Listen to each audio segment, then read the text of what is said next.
दोस्तों, आज हम लोग डिस्कस कर रहे हैं security exchange board of India के द्वारा managed SEBI complaints redressal systems which is very commonly known as scores to register the complaint online. Now आपको ये सब चीज़ें समझना है कि स्कोर्स है क्या और किसके लिए है सारे। तो जो भी प्रतिभूति घोटाले के अंदर और जो भी समय से हिसाब से काम करने वाले हैं, जो भी व्यक्ति सिक्योरिटी कॉन्ट्रैक्ट रेगुलेशन एक्ट और साथ में आपका डिपॉजिटरी एक्ट के अंदर जितने भी कंप्लेंट्स हैं, यानी तीन बातों का ख्याल रखना ज़रूरी है। एक है SEBI security exchange board of India, उससे रिलेटेड जो सिक्योरिटी मार्केट से रिलेटेड कोई इश्यूज़ हैं तो उसका कंप्लेंट, साथ ही साथ आप सिक्योरिटी कॉन्ट्रैक्ट रेगुलेशन एक्ट के अंदर जो बातें आती हैं, और तीसरी जो बात है वो है आपका वो डिपॉजिटरी एक्ट के अंदर। तो इनसे रिलेटेड जो भी विवाद हैं, जो भी मुद्दे हैं, आप उनको अपने प्लेटफॉर्म के ज़रिए, that is online platform provided to by Security Exchange Board of India to lodge the complaints, and for that purpose very latest circular that has been issued by Security Exchange Board of India in the month of August, that is 13th of August 2020, by which a detailed mechanism has been provided for. तो आपको ये करना ज़रूरी है कि जब कभी भी आप स्कोर्स के बारे में सोचें, कंप्लेंट लॉन्च करने के बारे में सोचें, तो आपको दो चीज़ों को ध्यान रखना ज़रूरी है। एक कि आप जो 13 अगस्त का जो सर्कुलर है उसको ज़रा ध्यान से देखें, उसमें मैकेनिज्म है, टाइमलाइन है, कैसे कैसे क्या करना है उसके बारे में डिटेल है, और साथ ही साथ एक फ्रीक्वेंटली आस्क्ड क्वेश्चंस है जो कि हमारे वेबसाइट के ऊपर से भी के वो जो है इंगित है। तो आपको ये करना ही है कि आप सबसे पहले उससे एक्वेंट कर लें, उसके समझ लें कि कैसे इसको हम लॉन्च करते हैं और क्या क्या हमारी रिक्वायरमेंट है लॉन्च करने के लिए। तो चलिए हम इससे पहले कि इसको और आगे हम बढ़ाएं बात को, इसके अंदर जो क्वेश्चंस हैं वो क्वेश्चंस को हम लोग ले लें और उसके आंसर्स के ले लें।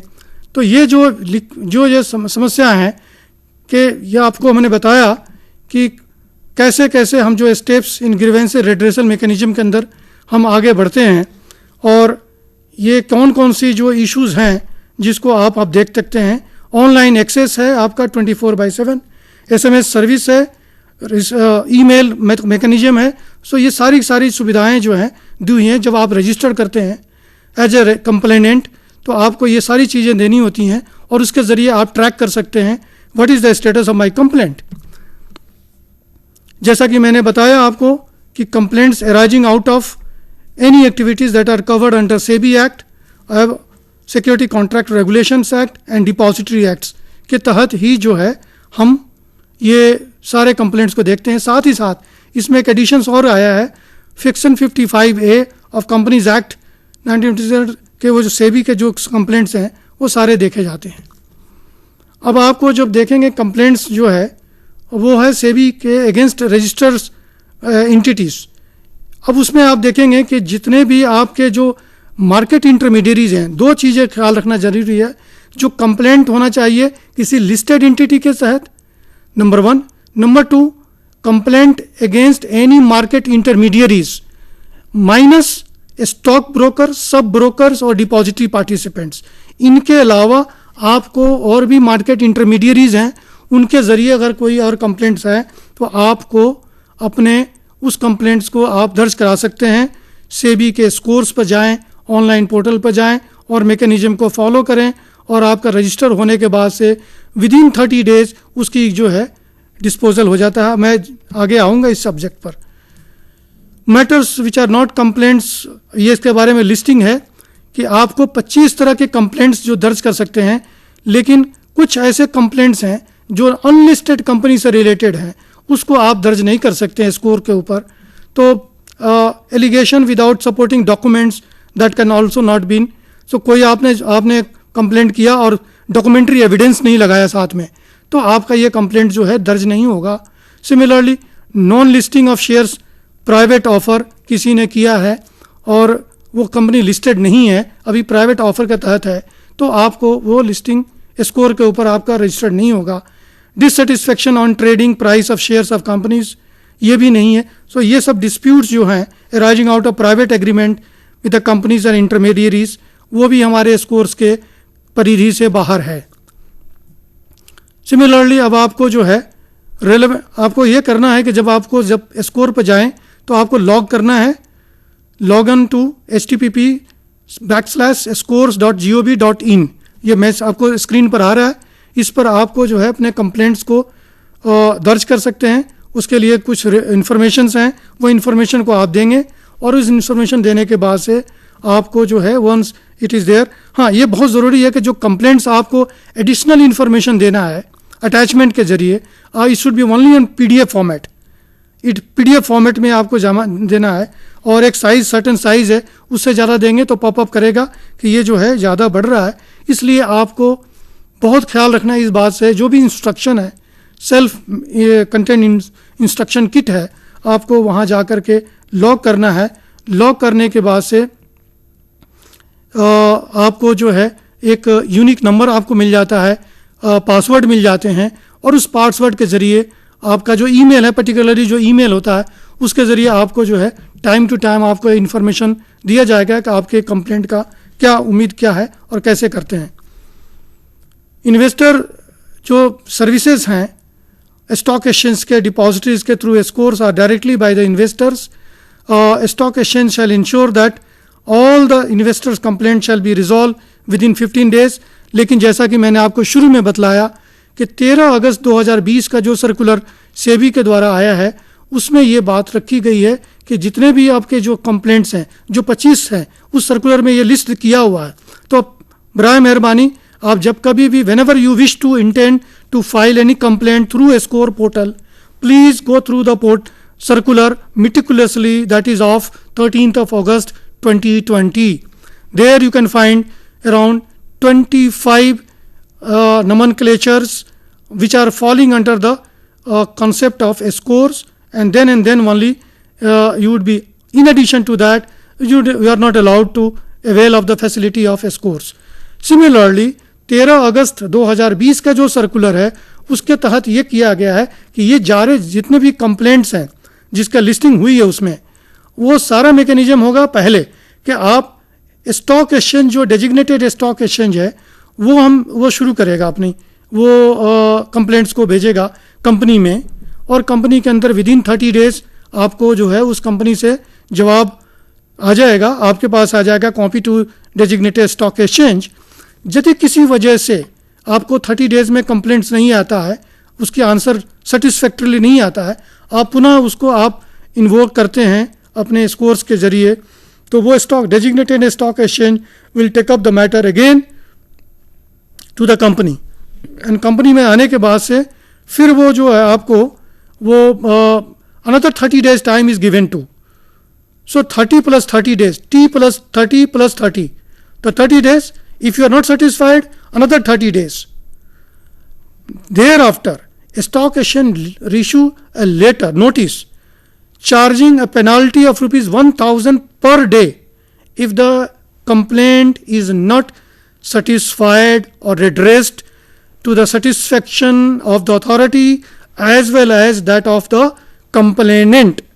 Then in that scenario, the stock exchange designated stock exchange will issue a letter in the form of notice to the company to say that, hey, you have not satisfied the complaints.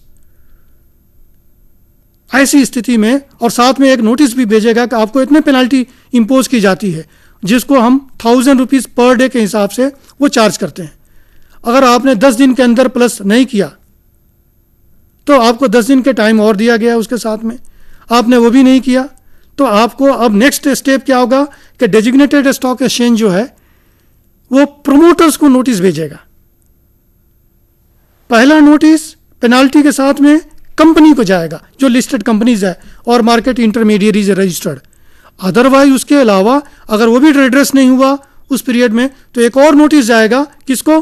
Promoter को जाएगा, और promoter को जा करके ये कहेगा कि साहब आपकी जो कंपनी ने, ये लिस्टेड एंटिटी ने इस कंप्लेंट का रिड्रेसल नहीं किया, तो आपको नोटिस किया जाता है कि immediately on receipt of notice complaint आप पहले तो पेनल्टी जमा कराएं और इसको रेड्रेस करें। अगर किसी कारण से आपका वो रेड्रेसल नहीं होता प्रमोटर्स का, तो दूसरा जो हार्श पनिशमेंट है वो ये है कि प्रमोटर्स की जितनी होल्डिंग है डिपॉजिटरीज के पास वो फ्रीज हो जाती है, फ्रीज हो जाती है। ये बहुत बड़ा पनिशमेंट है। तो देखिए, छोटा सा कंप्लेंट आपने जनरेट किया, सेटिस्फाइड नहीं हुआ 30 डेज में, another 30 days plus 10 days, then one notice to the company, the second notice to the promoters, and then freezing the equity, the share scripts in the depository. तो depository participants और depositories को जो NSDL, CDSL में जहां आपका promoters का account है वो फ्रीज हो जाता है। तो ऐसी स्थिति में ये बड़ा ही ज़बरदस्त प्यूनिटिव एक्शन है on the part of designated stock exchange. अगर किसी कंपनी का 20 से ज़्यादा कंप्लेंट्स पेंडिंग है और एड्रेस नहीं हुआ और अमाउंटिंग उसमें जो टोटल क्वांटम है उस कंप्लेंट का 10 लाख से ऊपर का है, तो प्लीज़ रिमेंबर स्टॉक एक्सचेंज को जिम्मेवारी दी गई है कि आप तुरंत इस मैटर को उस कंपनी के बारे में स्टॉक सेबी को आप इंटीमेट करिए, सेबी को आप लिखें। तो ये बहुत बड़ा जो एक्शन है, सेबी जो है वो एक्शन आगे लेती है। वो बहुत सारे एक्शंस हैं सेबी के अंदर, पावर है 11B के अंदर, security exchange board of India act के अंदर। तो ये सारे प्यूनिटिव एक्शंस हैं, ये सारे के सारे आपको कवर करने हैं। आर्बिट्रेशन के मैटर्स को हम लोग यहाँ नहीं लेते हैं, जो कंप्लेनेंट्स के रिलेटेड में और डिपॉजिटरी शेयर स्टॉक ब्रोकर के बीच में जो है उसको नहीं लिया जाता है। तो ये मतलब मेरा ये कहने का मतलब ये है कि आज आपके सामने जितने सारे इंफॉर्मेशंस हैं वो सारे के सारे मैटर जो है वो सेबी और स्टॉक एक्सचेंज के बीच में मूव करता है। तो ये आज ये उम्मीद समझता हूँ कि आज के डिस्कशंस को हम लोग अगर आगे बढ़ाएं तो ये लगता है कि स्कोर्स हमारे लिए एक जो है रामबाण की तरह काम आता है। It is panacea for all ill will on the part of the listed company and the intermediaries, those who have been associated with the Security and Exchange Board security market directly or indirectly. Now किसको आप approach करें, whom to approach for other complaints? So जो bank से related है, NBFC से related है, उसके बारे में जिक्र किया हुआ है। बैंकिंग एम्बुड्समेंट को, बैंक डिपॉजिट्स एंड बैंकिंग से रिलेटेड जो इश्यूज़ हैं उसको बैंकर्स एम्बुड्समेंट को आप जा सकते हैं। नॉन बैंकिंग फाइनेंशियल कंपनी जो हैं उसके इश्यूज़ जो हैं वो यहाँ स्कोर्स में नहीं आएंगे, लेकिन कंपनी लॉ वो जो है आपका नेशनल कंपनी लॉ ट्राइब्यूनल है, कंज्यूमर फोरम है, सिविल कोर्ट्स हैं। सिमिलरली इंश्योरेंस रिलेटेड मैटर जो है वो IRDA है, जो that is called insurance regulatory and development authority है, उनको आप कर सकते हैं। कंपनी के मैनेजमेंट से रिलेटेड कोई इशू है, AGM का नोटिस नहीं मिला, एनुअल रिपोर्ट नहीं मिले, डिविडेंड नहीं मिला, etcetera, ministry of corporate affairs को आप कर सकते हैं। तो these are the authorities designated for designated complaints. But any complaint, as I mentioned, for the sake of repetition, please remember 13th of August 2020 circular by which a list of complaints that has been enacted कि आप इन complaint को आप security exchange board of India को आप कर सकते हैं। Pension funds के बारे में जिक्र हुआ कि वो अलग से वो अभी आपकी चर्चा हुई, तो पेंशन फंड्स को pension fund regulatory and development authority को जा सकता है। कमोडिटी से रिलेटेड है तो फॉरवर्ड मार्केट कमीशन है। चिट फंड से रिलेटेड कोई कंप्लेंट है तो उसके लिए सिविल कोर्ट्स और कंज्यूमर फोरम है। और इस तरह से सारे अलग अलग अथॉरिटी हैं। लेकिन हमने अभी जो बताया कि सेबी जो है वो सिर्फ वो इन्हीं सब चीज़ों को करते हैं। उसको सेबी लॉन्च किया mobile app, that is called SEBI scores. इसको भी आप डाउनलोड कर सकते हैं और डाउनलोड करके मोबाइल ऐप जो है वो डाउनलोड कर लीजिए और उसको आप एंड्रॉयड प्लेटफॉर्म्स पर देख सकते हैं और अपने कंप्लेंट्स को हैंडल कर सकते हैं और देख सकते हैं साथ साथ। इसके लिए जो है आपको सेबी का जो टोल फ्री नंबर्स हैं वो हैं सिक्योरिटी मार्केट रिलेटेड क्वेरीज। इसका नंबर है 1800-266-7575 and alternate is 1800-227575 for any complaints, investor related exchange or any assistance you wish to attend to, that is the ask sebi.gov.in. For investor complaints, as I mentioned in the earlier, https://scores.gov.in. तो मैं समझता हूँ कि आज की जो चर्चा है वो इस पर काफ़ी जो है इस बात की जिक्र करती है कि आप अपने सारे कंप्लेंट्स को सेबी के माध्यम से, स्टॉक एक्सचेंज के माध्यम से आप अपने कंप्लेंट को सेटल कर सकते हैं. डायरेक्ट आप कंपनी को भी लिख सकते हो, ज़रूरी नहीं है. और कंपनी अगर एड्रेस नहीं करती है तो स्कोर को जा सकते हैं. तो दोनों तरह से मेथड है. पहले आप स्कोर्स में जाएं, आप अपने आप को रजिस्टर कर लें. Once you are register, you would be given this information to provide for all sorts of information and explanation. तो मेरे समझ से आप इस चीज़ को आप देखें, और कोई इस तरह के कोई और भी क्वेश्चंस हैं, कार्रवाई है, तो इसको आप ले सकते हैं. और सेबी जो है आपको हेल्प करने के लिए हमेशा तैयार है, हर स्थिति में आपके साथ में है. तो इस तरह के जो इशू हैं, जैसा कि एक और इशू आता है कि मैंडेटरी इन्फॉर्मेशन जो है देना ज़रूरी है. उसमें आपको अपना नाम, जब रजिस्टर कराने जाते हैं तो नाम और नाम के साथ में अपना पता, जो कंप्लीट एड्रेस है, ईमेल जो है देना है, पैन नंबर देना है अपना, और मोबाइल नंबर देना है. ये रजिस्ट्रेशन का प्री रिक्विजिट है जब आप रजिस्ट्रेशन कराते हो. तो इससे आपको बहुत सारे information, once it is register, you will be given in a kind of password. So password दे करके आप जो है इसको आप एक्सेस कर सकते हैं, अपने कंप्लेंट्स को और लोगों के बीच में कर सकते हैं. तो आप कैसे, आप how can investors become a registered user, उसके लिए हम ये देखा हुआ है कि स्कोर्स का पंजीकृत जो है आप जो है कर सकते हैं. उपयोक्ता बनने के लिए एक पोर्टल के होम पेज पर दिखाई दे रहा है, यहाँ रजिस्टर करें, तो ऐसा करके आप रजिस्टर कर सकते हैं. तो इस तरह की स्थिति को आप जो है कवर कर सकते हैं. सिमिलरली आपको जो है शिकायत दर्ज करने के लिए कुछ पात्रों को क्यों स्वीकार नहीं किया जाता है, इसका कारण ये है कि कुछ कारणों के, सुरक्षा कारणों से स्वीकार नहीं किया जाता है. जैसे कि certain characters are not accepted for the purpose of for security reasons. However characters which are permissible which are mentioned against each field should be mentioned in that case. Shikayat, the complaint will be routed to SEBI, as I mentioned. Similarly, I mentioned also this position of investors complaints कैसे handle होता है, इसके बारे में हमने जिक्र किया कि जो स्टॉक एक्सचेंज मैकेनिज्म है उसके तहत आपको जो है हम लोग कवरेज कर लेते हैं.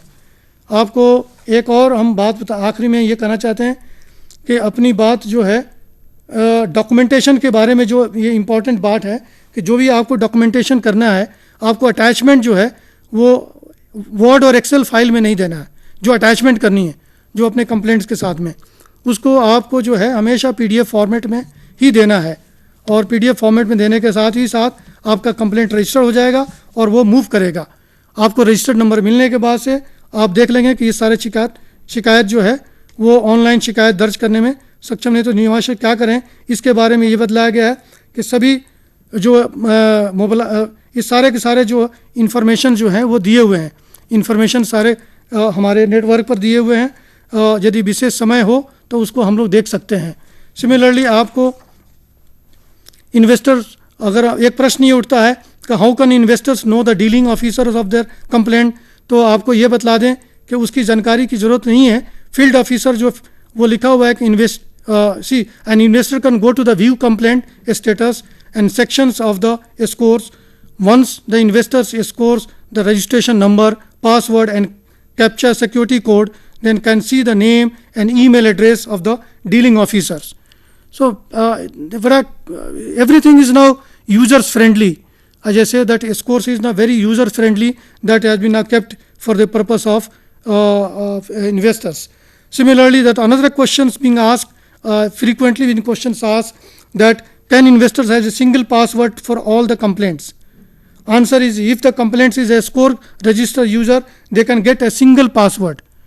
So if you are having already registered, आप अगर यदि रजिस्टर हैं स्कोर्स में, रजिस्टर यूज़र हैं, तो आपको कोई ज़रूरत नहीं है कि हर कंप्लेंट के साथ अलग अलग कंपनियों का अलग अलग रजिस्ट्रेशन नंबर लेना, यूज़र्स पासवर्ड लेना और कोड लेना. उसको एक ही सिंगल कोड से आप बहुत सारी कंपनियों के कंप्लेंट्स को आप स्कोर्स में कंप्लेंट लॉन्च कर सकते हैं और उसका स्टेटस व्यू कर सकते हैं और उसका जो समाधान है उसके बारे में आप देख सकते हैं कि कहाँ पर ये फाइल अटकी हुई है और किस तरह से मूवमेंट है। तो ये बिल्कुल जो है यूजर्स फ्रेंडली है, सिटीजन चार्टर जो दिया हुआ है उसमें सब में कंफर्म किया हुआ है। सिमिलरली एक क्वेश्चन ये आता है कि how can investors send reminder for their complaints, कि वो निवेशक जो है अपनी शिकायत के लिए किस तरह से वो अपनी शिकायत को भेज सकता है। तो उसके लिए ये जवाब है कि if the investors want to send the reminder, वो शिकायत दर्ज करना चाहता है, रिमाइंडर भेजना चाहता है, तो निवेशक अपने यूज़र्स नेम और पासवर्ड का उपयोग करके स्कोर्स पर जाए और लॉगिन करने के बाद इन्वेस्टर्स कॉर्नर में के तहत रिमाइंडर भेजें और उसमें लिंक में रजिस्टर कर लें। लिंक पर क्लिक करने के बाद आपका जो है रजिस्ट्रेशन नंबर और बाकी विवरण आपके कोड आ जाता है सामने और उसके मुताबिक आपको इंफॉर्मेशन मिल जाते हैं सारे। एक प्रश्न और आता है कि क्या इन्वेस्टर्स कोई सजेशंस स्कोर्स के थ्रू दे सकता है? Can investors give suggestions through SCORES website? Answer is no. SCORES has been created with the sole purpose of handling investors' complaints, and there is no other things required to be given to in the scores. Similarly, another questions which been asked frequently, that when the investors' complaint disposed of, as I mentioned, T plus 30 plus 30 plus 10 plus 10 and thereafter all. Remember एक regulation है, regulation number 13, जिसको आप यदि आप उसको invoke करते हैं, LODR जो हमारा लिस्टिंग एग्रीमेंट्स है उसमें रेगुलेशन नंबर 13 है, उसको आप ज़रूर देखें और देखने के बाद ये लगता है कि उसमें उसके क्या क्या हमारे पास इंफॉर्मेशन वो आप लोड कर सकते हो और किस किस चीज़ों को आप कैसे डील कर सकते हो और क्या क्या अधिकार आपके हैं और क्या हमारा अधिकार और कर्तव्य जो है वो सेबी का है और डेजिग्नेटेड स्टॉक एक्सचेंज का। तो 13 section regulation number 13 is an important regulation for redressing the complaints of the investors. I believe that all these discussions that we have today, this will go a long way. Last but not the least, if I say when can SEBI take action for non-resolution of investor complaint, as I mentioned regulation 13, remember after 20 complaints against each company having a value of rupees 10 lakhs or more, that it is a duty cast upon the stock exchange to refer the matter to SEBI, and SEBI will give a punitive actions. How can then another question, can investor take legal actions on their own? Answer is yes. Investors, he can also take legal recourse in addition to, and he can file civil or criminal matter case before any authorities wherever he has been advised to do so. So these are the all issues what we have understood as far as the score is concerned. Similarly, that another issues that has been raised, that when can investors refer their case for arbitration? निवेशक अपने मामलों की मध्यस्थता के लिए कब भेज सकता है? तो इसके लिए जो है यदि किसी ग्राहक और स्टॉक एक्सचेंज यानी स्टॉक ब्रोकर, ट्रेडिंग मेंबर और क्लियरिंग सदस्य, डिपॉजिटरी के सदस्य के बीच कोई विवाद और होता है तो उसको डिपॉजिटरी पार्टिसिपेंट जो अपनी संतुष्टि के लिए हल नहीं किया जाता तो उस मैटर्स को there is a mechanism available to in SEBI platform. So you can do what that if any complaints arising out of or in relation to trade of scrips against the broker or sub-broker or depository participants, DPs, then that matter can be referred to arbitration. There is a foolproof mechanism. You go to the website of SEBI or a stock exchange, click the button of arbitration mechanism, you will get all the issues pop up there in the screen, and follow those set of guidelines, and those guidelines will provide you all kind of mechanism through which you can file the complaint for the arbitration.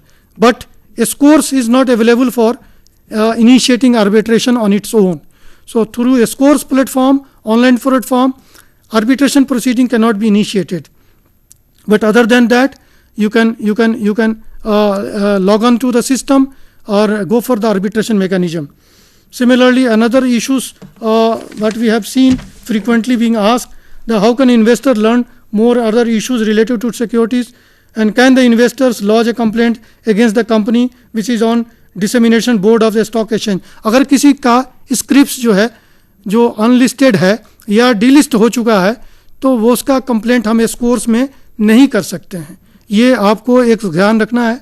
बहुत गौर बात भी है कि पहले देखना है कि company का नाम जो है वो D listed compulsory D listing में तो नहीं है, या कहीं और किसी कारण से कंपनी का स्क्रिप्ट जो है लिस्टिंग में नहीं है और वो ऑलरेडी डिसेमिनेशन बोर्ड पर है, तो डिसेमिनेशन बोर्ड वाला मैटर जो है that can not be attended to by SEBI under score mechanism, but there is a mechanism definitely वे जो सारी कंपनियों का वो बाहर उसके लिए if there is any valuation related issue that could be only raise to through scores, only valuation related issue, otherwise no other benefit would be available to the investors as far as delisted companies or compulsory delisting company those who are available on the dissemination board, because वहाँ जो dissemination board पर जो listed companies हैं वो सिर्फ ये है exit के लिए रखी हुई हैं कि आपको वहाँ जाना है, उस सिस्टम को फॉलो करना है और अपने शेयर्स को अपलोड करके और एग्जिट करना है. So these are the mechanism by which we have now understood the score systems and complainants को, और जितने भी हमारे ग्राहक हैं जो भी सिक्योरिटी मार्केट से रिलेटेड आप जानते हैं सब्जेक्ट को, उन सब से मेरा निवेदन है कि आप इसको ज़्यादा से ज़्यादा इस माध्यम को आप इस्तेमाल करें. And please go ahead with this filing your complaints and get your things रिजडम, and it is handling very well. The system is working very well, and all the mechanism that the system that has been provided for is now going very well, and corporates are responding to immediately, instantly, because there is a system to have score verification and validations. Every company required to go through.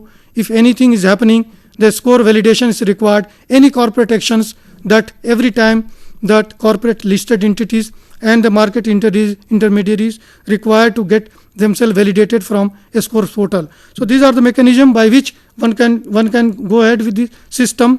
I am sure things would be all attended to, and with this I convey my thanks to all of you for giving me opportunity to discuss about the security market, depositories participants market, as well as that for the Security Contract Regulation Act.